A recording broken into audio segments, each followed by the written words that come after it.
Pendurthi assembly అభ్యర్థి యూలి వెంకటరమణ గారు మన సింబలు డ్రిల్లింగ్ మిషన్ 5వ స్థానంలో ఉంది. ప్రజెంట్ జనాలు పెందుర్తి జనాలు నాడి తృతీయ స్థానంలో ఉందని అంటున్నా ఉంది.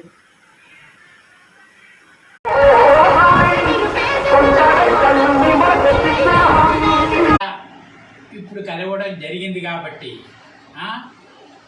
మీ విజయానికి మేము తోడ్పడతామని,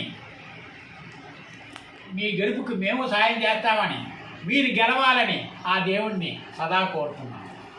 నెక్స్ట్ మీరు జై సాయిరామ్. చెప్పండి సార్. అందరికీ మిత్రుడు ఆప్తుడు మన ఏలూరు రాజేష్ గారు జనశక్తి పార్టీ తరఫు నుంచి పెందుర్తి అభ్యర్థిగా ఎమ్మెల్యే అభ్యర్థిగా పోటీ చేస్తున్నారు. మన బ్రాహ్మణులందరికీ ఎంతోమందికి చేయూతనిచ్చి సహాయ సహకారాలు అంది